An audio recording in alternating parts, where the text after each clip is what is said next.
Speed number 2, AP, intermediate 100 words per minute, July 1999, 10 seconds, 5 seconds. Now start. There is no question of imposing the language of the North on the South.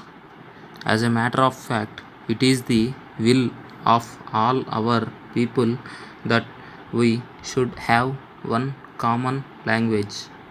We have always felt that no nation can express its soul unless it speaks through its own language. During the struggle for freedom, someone said that it was impossible to win freedom through the English language. I believe it is equally necessary for us to realize that it is not possible for us to maintain our freedom through another language.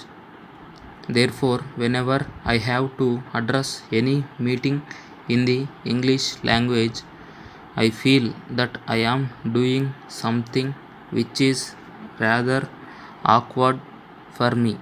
During the last 30 years or more, I have always spoken at scores of meetings in my own language. I have, in a sense, lost the art of speaking in English. Still, when I come to these parts, I have to speak in the English language. I can only hope that all those who do not understand what I am talking now will excuse me for my inability.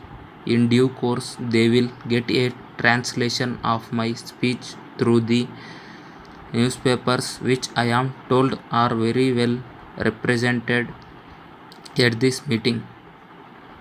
This is only by way of introduction. I am anxious that in all our work we should give great importance to the cultivation of a common language for India.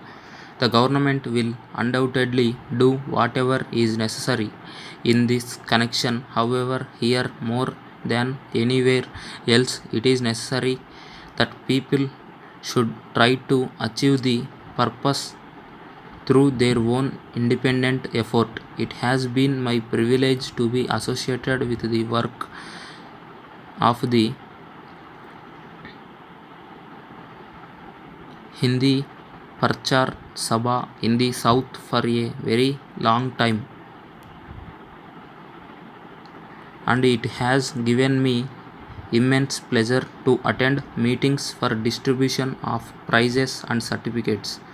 Apart from that, what has amazed me and pleased me equally is that I have seen and give prizes to three generations at one and the same time, father, son, and grandson.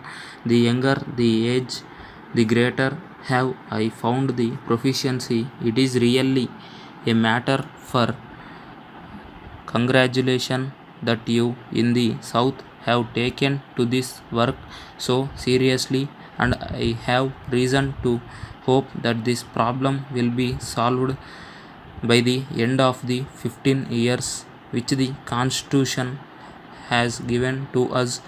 We shall be in a position to conduct all our business through the medium of our own language.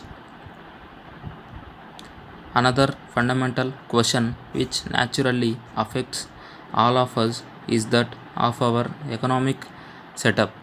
In this country, we have vast masses of humanity, some of them in extremely poor circumstances, not having enough food, clothing, and shelter. There must be millions and millions of men and women who are in such a condition in this country. On the other hand, we have only a few persons who are in affluent and happy circumstances, treated as creamy layer in the society. Letter, my dear Gopal, thank you for your letter. I am so glad that you have taken my advice seriously and have decided to insure your life. You ask me as to how can set about it, and I am glad to give you what information I possess.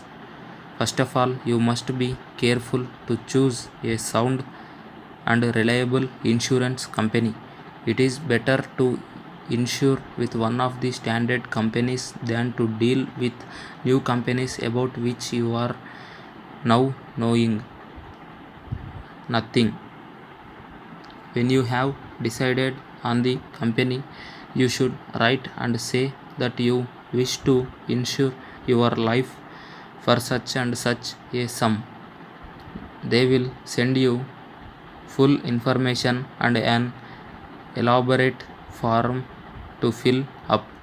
They will certainly demand a medical certificate, and much depends on the report of the doctor who examines you. But as you are a strong, healthy fellow, you should be classed as a first class life. Once the formalities are completed, you will be informed about the acceptance of your policy. Then you will have to pay in your first premium, and as soon as you have done that, your life is insured. Thanking you, yours faithfully.